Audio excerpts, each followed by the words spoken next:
to Vladimir Putin's speech there from Moscow.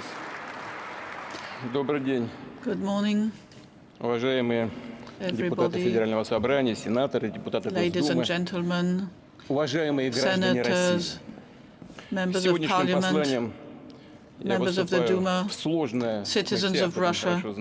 In my address, I am speaking to you at a time which is important, complex, and very decisive for our country and the whole world. There are historic events which are going to define the future of our people, and each of us is in a colossal realm of responsibility.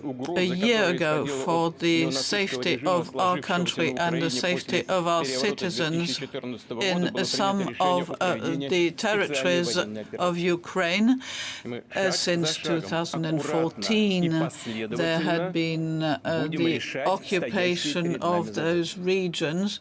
So for that security, we carried out all the actions which we had to. Since 2014, Donbass has been fighting for its right to live in its own territory and speak its own language.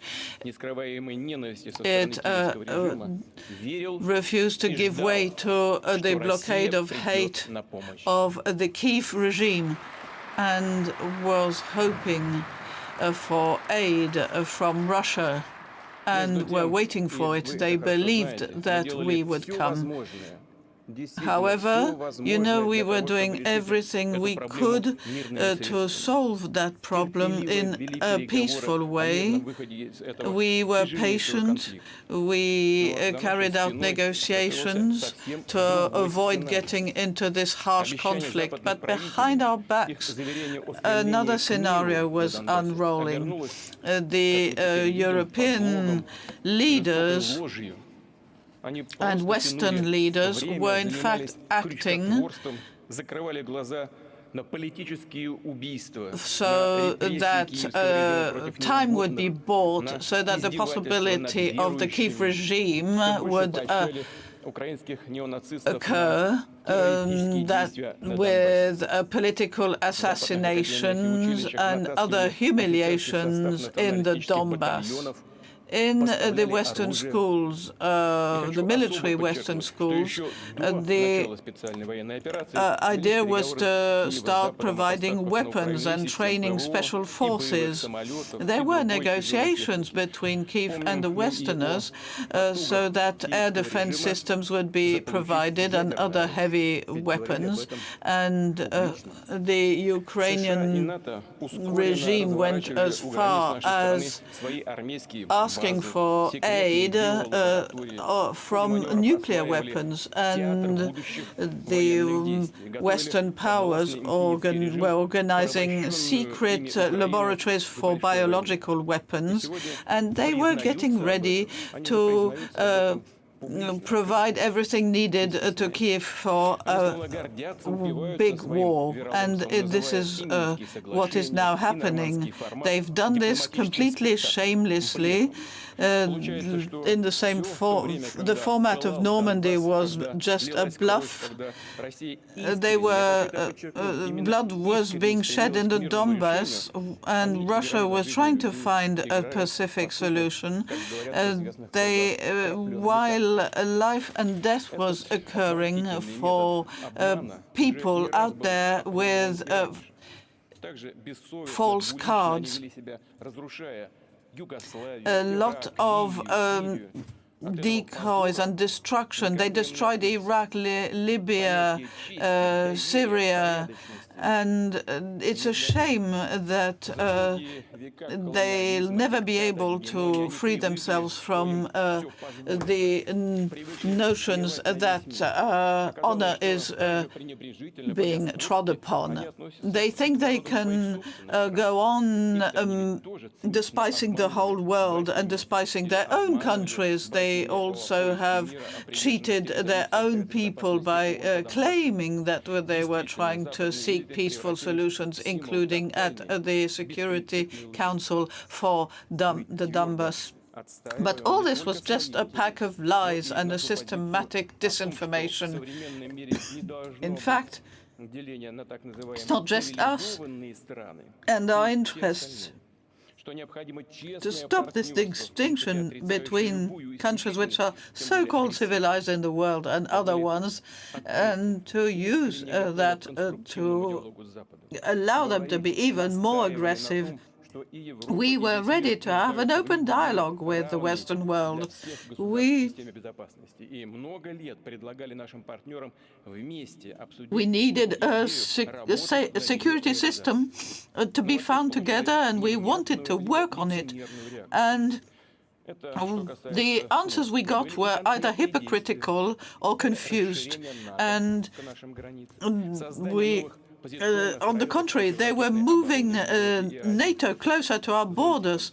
They were deploying a bigger setup for air missile defense. They were trying to get closer to our borders and pushing their umbrella. And no country in the world has as many bases outside of its territory than the United States. They have hundreds of military bases everywhere in the world. The planet is consolated by American military bases, and we've seen that they pulled out of international agreements, such as the one on medium-range weapons, and those were the systems that guaranteed peace in the world. Why are they doing this? No, they don't do anything without having a secret agenda. In December, we'd sent NATO and the United States some proposals for peace agreements. And we had included the vital points for us. Well, what we got as an answer directly was just no, categorically no.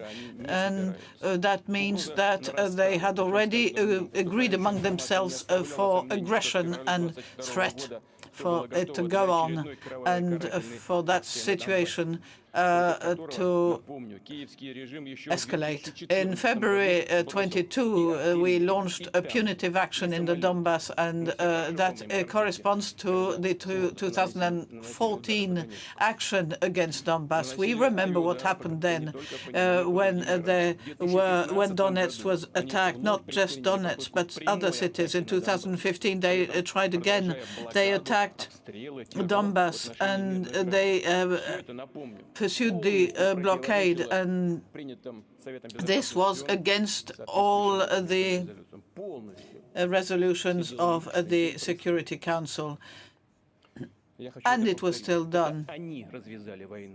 It's them who launched the war in 2014 and 15, and we were led to use force to stop that war they were leading.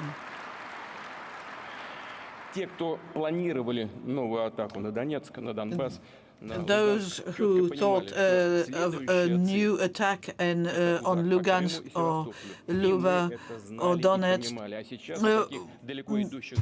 will remember Crimea and Sebastopol, and the objectives which were very openly laid down by Kyiv.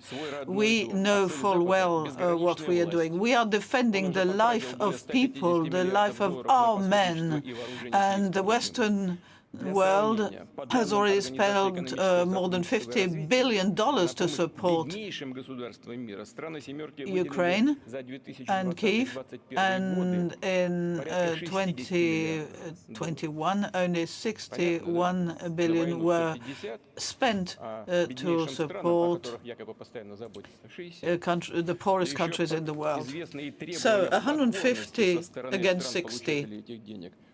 It's obvious the countries receiving the aid needed to submit to the will of those powers, and the money that flows for war, there's no end to it. They are also other areas in the world where they are creating unrest. There have been attacks against Russia in the meetings of Munich, and the attacks were just probably to cover up for all their different attacks in the world. There were whole regions that were thrown into chaos. Even American experts say that the follow-up of war, in the aftermath of war, is that were launched in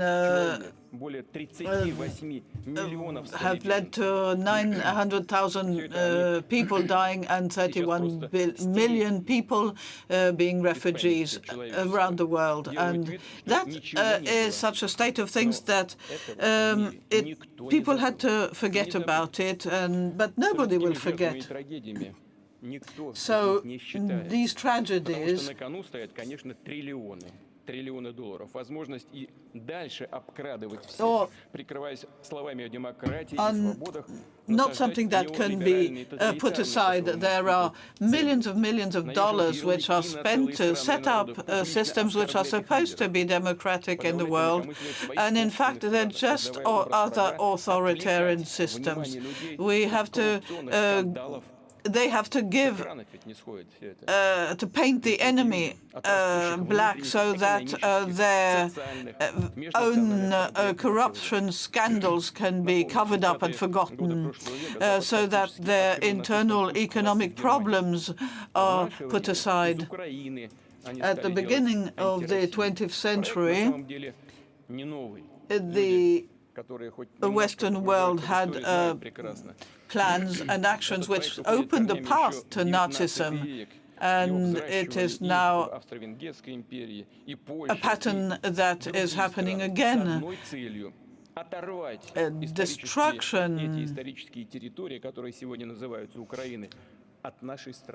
of Russia by taking away from it Ukraine is the dream of Austria, Hungary, of the Empire of Germany, and it led to the putsch of 2014, which was anti-constitutional. It's like if nothing had happened. Things don't change. There is Russophobia, which is at the bottom of everything that happened, and we are ashamed to hear that the special Ukrainian units have called themselves Edelweiss, which is the same name as the German forces who were invaders, and it's quite symbolic. And on the Ukrainian tanks, the neo-Nazi emblems are quite visible, and I'm quite surprised that in the Western world nobody's really paid attention to this. Well, it just shows that they do not care, because what they care for is to fight Russia. It's important for them to have an opportunity to fight Russia. And whatever happens, whether it's terrorists somewhere or anyone in the world who's against Russia, they'll be happy to go along. There's something they want to retaliate for. They want to create conflict situations at our borders. It's the same pattern all along in the whole 20th century. It's to turn any form of action against Russia. We are not waging war with the Ukrainians. We know that they are in a hostage situation. They've been politically and militarily occupied by the Westerners, and the Ukrainian industry and natural riches were plundered, and it's led to social degradation. And it's really not difficult to see why military actions have to be launched. It was all prepared. The idea was to turn them into war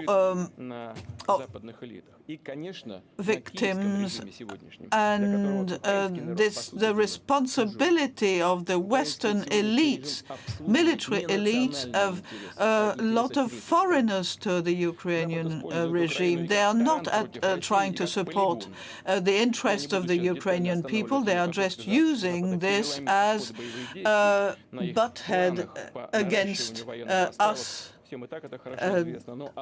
They want to take it further. They have launched new offensives, and the more the long-range weapons of the Westerners will be delivered to Ukraine, the more we must push back this threat on our borders. The Western elites don't even hide their objectives. They want a strategic defeat of Russia. What does that mean? It means to wipe out Russia once and for all, for this local conflict to be aligned with the worldwide confrontation. And this is why we have to react. And we have reacted as we should, because it's the existence of our country that is threatened. You have to realize that to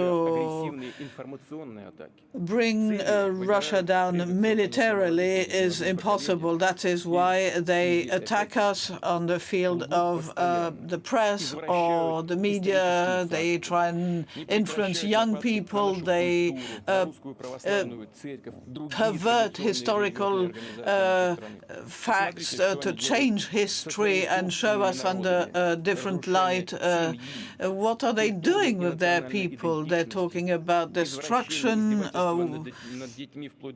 Themselves are good at destruction of their social values. They are pedophiliacs and other criminals who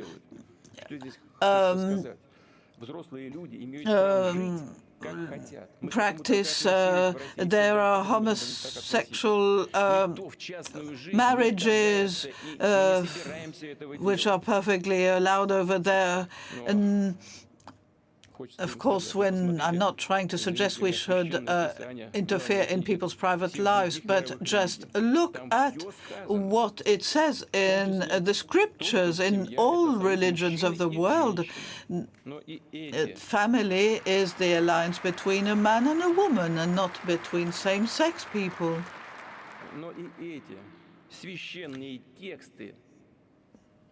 Even those sacred texts are shown in a bad light or are thrown into doubt. Apparently, the American churches want to create the image of a God that doesn't have agenda. They don't know what they're doing. Millions of people in the Western world are about to fall to the hands of a moral catastrophe. They are on the verge of dementia. And we need to defend our children against this moral degradation, this loss of values. Obviously, the Western world is going to try and shake our society. They are going to pan in on the traitors who themselves have turned against their own fatherland, and they are ready to pay them to do that. Some have chosen the path of treason, and we shall never do as the regime of Kiev and give way to Western ideas and give in to Western powers. We're not going to either try and persecute those who have sidestepped. It's them who have their conscience that is probably against them. But I can give you lots of examples of citizens who are capable of putting that sort of behavior at its right level. In the multinational context, fortunately, there are many people who understand our action, and we have the support in the real patriotic movement that is happening. It's a historical moment for the Russian people who is expressing this will to take its destiny into its own hands. And friends, I would like to thank you all, to thank the Russian people for this courage, this resolution. I would like to thank our heroes of our army, of our navy, of the Russian Guard. I would like to thank the volunteers, those who are participating in the Basque group, and I can't name everybody. Sorry, when I was preparing my speech, I thought of so many. I had such a long list of all those who are fighting for the cause. I can't name them all. So those who weren't mentioned, I apologize for them. I thank the families, the wives, the mothers of soldiers. Also, I would like to salute the doctors, the nurses, the railway staff, the civil engineers, who are rebuilding the infrastructure, those who work in the armament industry 24 hours a day, those who are farmers, and everyone involved in the health and security of our country, and also the teachers who are working with the young generation, the workers in hard conditions near the front, the actors of culture who come and present shows in hospitals, journalists, war correspondents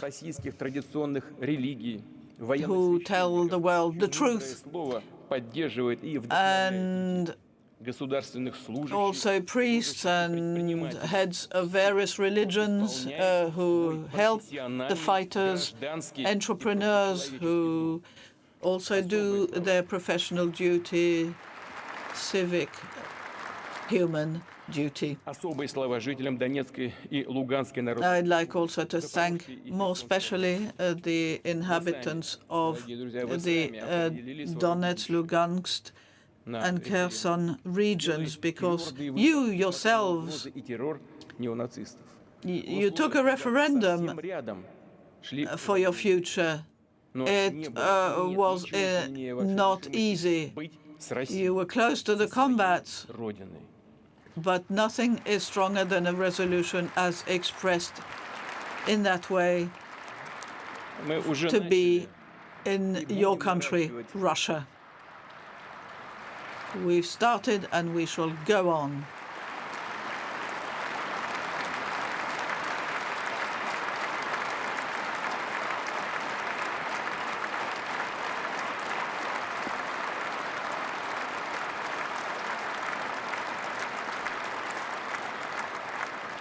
Хочу подчеркнуть, что эта реакция зала в адрес жителей Донецкой. I would like to underline that this reaction of the audience is a sign for the inhabitants of the Donbass, and it's a homage. We are going to increase a campaign for these new topics of the Federation. We need to regenerate the job offer and industries. We'll have to rebuild roads, such as in Crimea, where we now have much better connections. We're going to continue to give all our support to the region of Donetsk, Lugansk, and Kherson and Zaporozhye. We are now reunited. We have become stronger together, and this land, which is ours, is going to become a peaceful and prosperous land once again. For that, for that purpose, for our ancestors, for the future generations, for re-establishing justice, our heroes and our soldiers are still fighting. And I would like to ask you to pay homage to those who have given their lives, in particular in the civil population.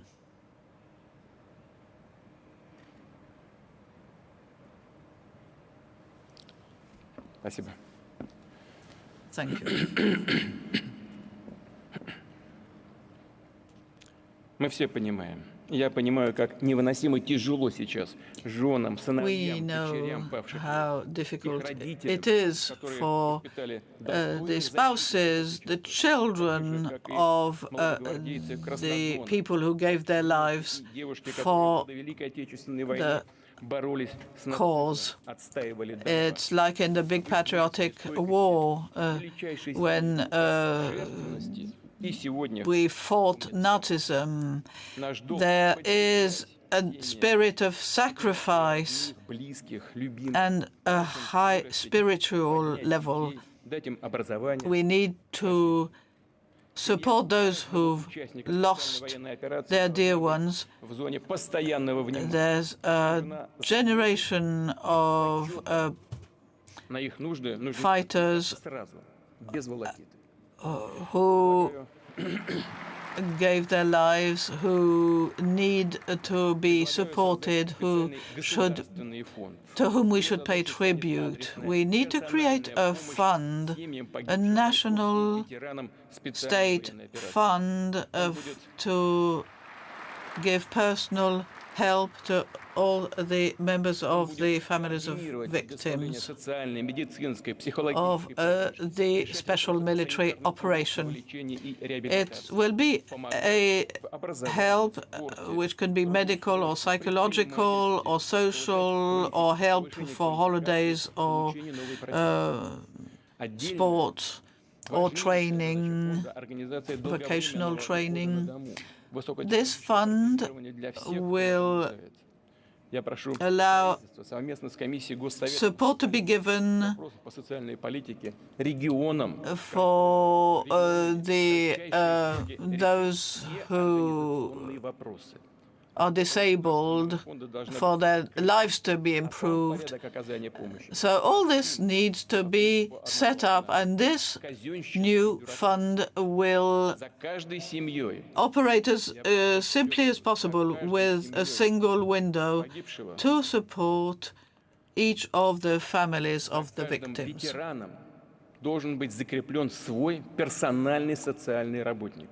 Of those who gave their lives fighting. Each of those families needs to obtain the help they are owed.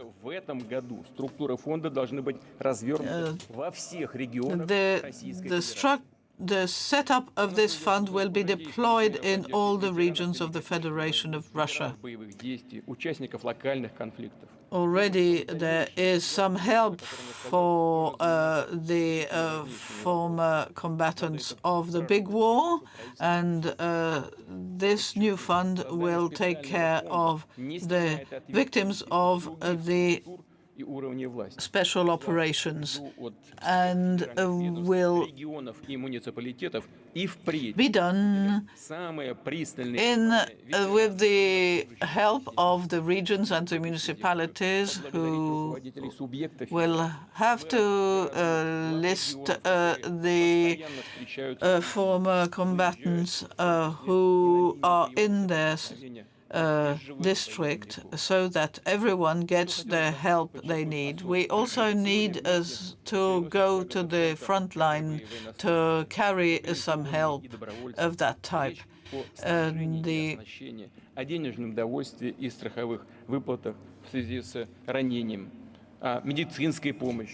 Those who, the soldiers who are either volunteers or part of the army, need reinforcement. I understand by the numerous appeals to me that there is insufficient provision of various needs, and everybody can understand that it is a very heavy going to provide everything each mobilized person needs, each military part of the special operations, to provide for everything so that they can have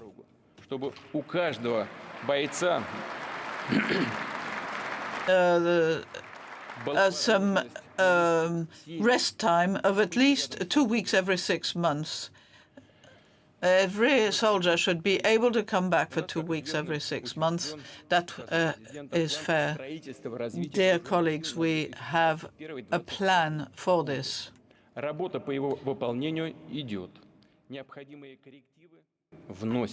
We also have a plan for rebuilding the armed forces from 21 to 25. This is a plan in order to strengthen our forces of the Army and Marine and Navy, and we have to take stock of the experience of the special operation. It's very important to re-equip our forces and nuclear forces. We have to reach a level of preparation of at least 90% in all the areas of the military force. The officers we have demonstrated a great ability to carry out their duties, and they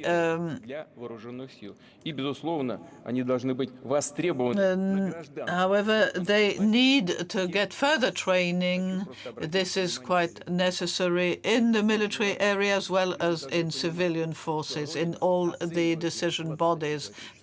Those men need to understand that their country is in a position to use the best they can give, and we have the technical means, we have high-quality forces, very much superior to their counterparts in other countries, but we need to step up the production of our weapons. And we need to do this based on our scientific and technical means. We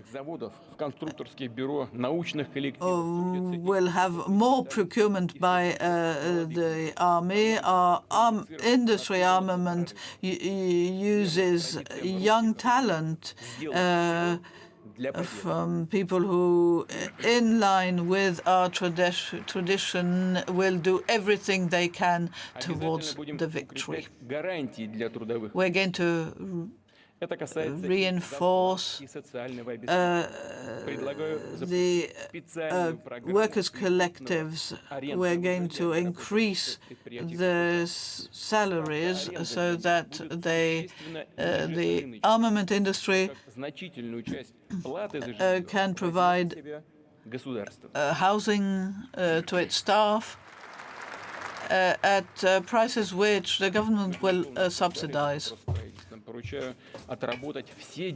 We had this discussion.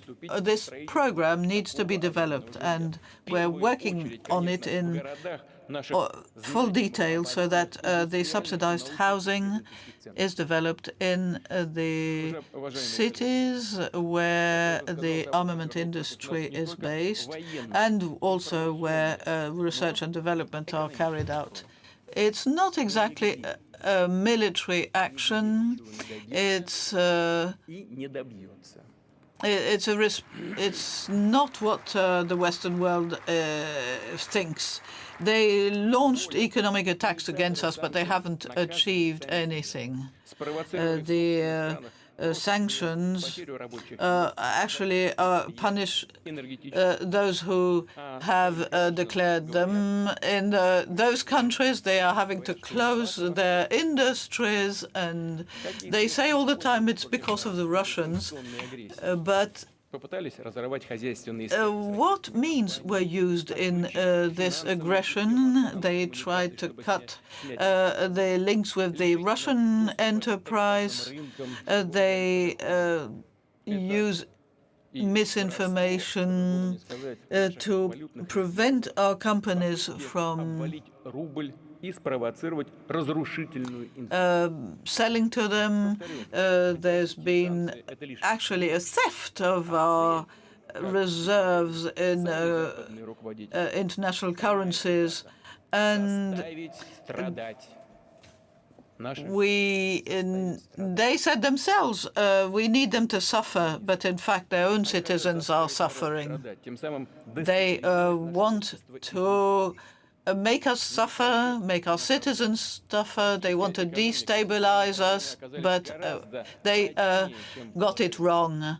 In fact, we are so resilient. Our economy is much more resilient than they thought, thanks to our government, the parliament, the Bank of Russia, our enterprise, our workers. Thanks to all that, we were able to stay firm, to keep up our levels of employment and not let shortages occur. We took some measures. We were able to support our economy and maintain our economic activity. And I'm telling you, it's in millions, billions that they tried to sap us, and we still have a solid basis for our economy. In 2022, we had a drop of the GDP. And I want to talk about this. It's something that was released yesterday, but that is that we had been told that our economy would drop by 25%, but in 2022 we had a drop of 2.1% of our GDP compared to last year at the same time. So when they predicted our economy would drop through the bottom, not at all, because we changed our system. We turned to reliable partners, and in fact there are a lot of them in the world. Compared to December 21, we have in fact reserves that have increased, and half of our currency reserves has been put aside, and we've created international financial regulations which make us independent from the dollar and other strong currencies. So those are in fact losing their universal characteristic, and it's not our fault, it's theirs.